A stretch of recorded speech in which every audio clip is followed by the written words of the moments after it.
నెలకి 50,000 నుండి 60,000 ఆదాయం రన్ టైలర్ యాప్లో ఆర్డర్ కంప్లీట్ చేసి పేమెంట్ పొందండి.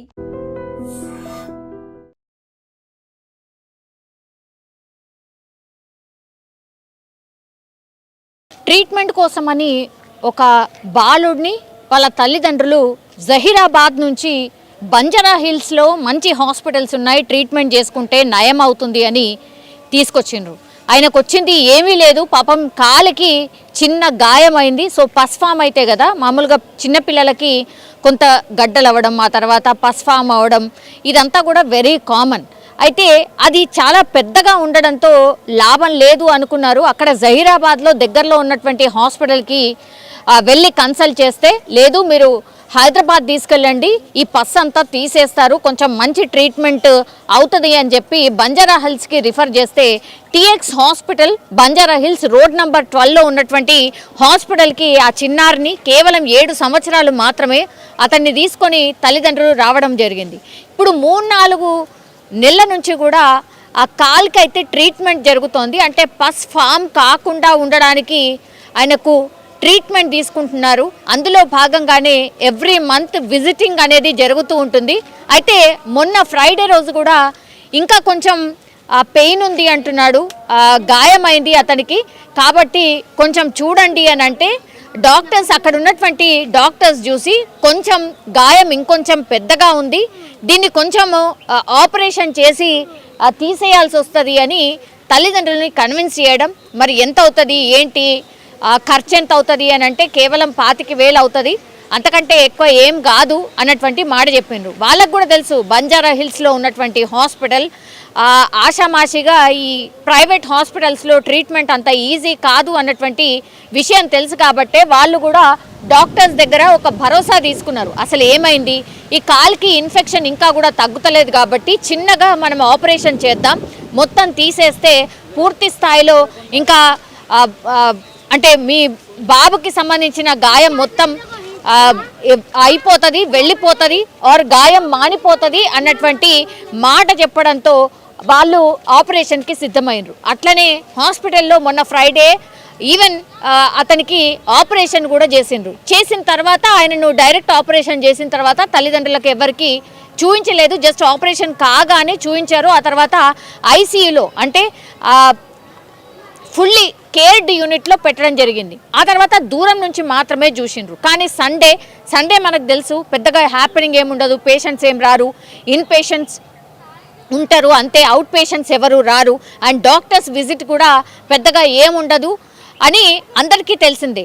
అట్లనే సండే రోజు కూడా ఆ అబ్బాయి దగ్గరికి వెళ్ళినటువంటి తల్లిదండ్రులు అసలు ఒకసారి చూడండి, ఆ కాలు మొత్తము బ్లూ కలర్లో మారిపోతుంది, బ్లడ్ సర్క్యులేషన్ లేదనుకుంటా, మా బాబుకి ఇంకా పెయిన్ తగ్గలేదు, చూడండి మీరు ఒకసారి డాక్టర్కి చెప్పండి, ఇన్ఫర్మేషన్ ఇవ్వండి అంటే కూడా నర్సు ఏం కాదు అని చెప్పి అప్పటి వరకు మేనేజ్ చేస్తూ వచ్చింది. తీరా చూస్తే రాత్రి అయ్యేసరికి మొత్తం కాలంతా కూడా అంటే కింది పార్ట్ మోకాల కింది నుంచి కింది వరకు కూడా పూర్తిగా బ్లూ కలర్లో అయిపోయింది. ఇంకా ఆందోళన వ్యక్తం చేసిండ్రు. డైరెక్ట్ వీళ్ళే డాక్టర్కి కాల్ చేయడం, ఆ తర్వాత డాక్టర్ ఒక్కసారి పిక్ పెట్టండి అని అంటే డాక్టరే షాక్ అయిపోయిన పరిస్థితి. వెంటనే హుటాహుటిన హాస్పిటల్కి వచ్చిన తర్వాత మళ్ళీ ఇప్పుడు వెరీ ఎమర్జెన్సీ అండి, ఇది మొత్తం అంతా ఇన్ఫెక్షన్ అంతా సోకింది, మీరు ఇక్కడ సైన్ పెట్టేయండి అనేటువంటిది హర్రీబరీగా ఈ తల్లిదండ్రులతోని ఈ బాలుడికి ఏమైనా ఇంకా మాకు ఎట్లాంటి సంబంధం లేదు ఆర్ మేమే ఒప్పుకుంటున్నాం ఈ ట్రీట్మెంట్కి అని అట్లాంటి ఫామ్స్ ఉంటాయి కదా, ఆ ఫామ్స్ మీద వీళ్ళ తల్లిదండ్రులతోని హడావిడిగా సైన్ చేయించుకున్నారు. వాళ్ళకి ఆల్రెడీ తెలుసు అంటే బాలుడికి ఏదో అయ్యింది, పూర్తిగా బ్లడ్ సర్క్యులేషన్ ఆగిపోయింది, హాఫ్ ఆఫ్ ది కాలు మొత్తం సర్క్యులేషనే ఆగిపోయిందనే విషయం తెలుసు. కాబట్టి మళ్ళీ ఇంకో మేజర్ ఆపరేషన్ చేయబోతున్నామని చెప్పి హుటాహుట్న లోపలికి తీసుకువెళ్లారు. 2-3 గంటల పాటు ఆపరేషన్ చేసిన తర్వాత ఏమైందో ఏమో తెలియదండి, మేము ఆపరేషన్ చేస్తుండగా బాలుడికి హార్ట్ అటాక్ వచ్చింది, సో మీ బాలుడు చనిపోయాడు అన్నటువంటి మాట చెప్పిండ్రు. సో ఈ తల్లిదండ్రులు ఒక్కసారికి షాక్కి గురైన పరిస్థితి. అదేంటి, కాలికి కదా గాయమైంది, మీరే కదా గాయమైంది, కేవలం దానికి మాత్రమే మేము ట్రీట్మెంట్ చేస్తున్నాము అన్నటువంటి మాట చెప్పిండ్రు. తర్వాత హార్ట్ అటాక్ ఎట్లా వస్తుంది, అయినా 7 ఏళ్ల బాబుకి హార్ట్ అటాక్ రావడం ఏంది, మీరు తప్పు చేసి ఇప్పుడు ఇవన్నీ కూడా కప్పిపుచ్చుకోవడానికని మీరు చేసిన ట్రీట్మెంట్ తప్పు తప్పు కాబట్టే మా బాలుడు చనిపోయిండు అని పూర్తి స్థాయిలో వాళ్ళు టీఎక్స్ హాస్పిటల్ దగ్గర ఆందోళన చేసినటువంటి పరిస్థితి అయితే కనిపించింది. దీంతో పోలీసులు రంగప్రవేశం చేశారు. పోలీసులు వచ్చి పూర్తిగా ఈ తల్లిదండ్రుల దగ్గర ఇన్ఫర్మేషన్ తీసుకున్నారు. అసలు ఎట్లాంటి ట్రీట్మెంట్ నడిచింది, మెడికల్ రిపోర్ట్స్ ఏంటి, ఏ డాక్టర్ ట్రీట్మెంట్ చేసిండు, ఏం ఆపరేషన్ జరిగింది, ఇవన్నీ ఇన్ఫర్మేషన్ తీసుకున్న తర్వాత వాళ్ళ మీద టీఎక్స్ హాస్పిటల్ మీద కేసు అయితే ఫైల్ చేసినటువంటి పరిస్థితి అయితే కనిపిస్తోంది.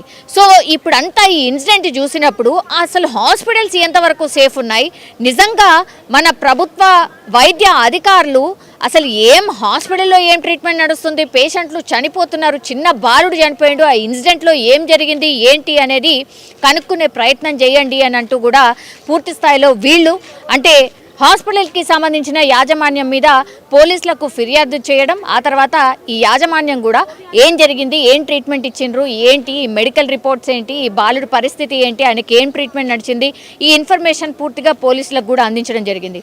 సో వీళ్ళ మీద అయితే టీఎక్స్ హాస్పిటల్ మీద కేసు అయితే ఫైల్ చేసిండ్రు. ఇప్పుడు విచారణ చేస్తున్నటువంటి సందర్భం అయితే కనిపిస్తోంది. దీని మీద వైద్య శాఖ కూడా స్పందించే అవకాశం అయితే కనిపిస్తున్నట్టుగా చెప్తున్నారు. ఎందుకంటే చిన్న బాలుడు ఆయనకు మీరు చేసినటువంటి అంటే హాస్పిటల్ యాజమాన్యం చేసినటువంటి మిస్టేక్తోనే బాలుడు చనిపోతే హార్ట్ అటాక్ అని ఏదో 7 ఏళ్ల బాబుకి అసలు హార్ట్ అటాక్ ఎట్లా వస్తుంది?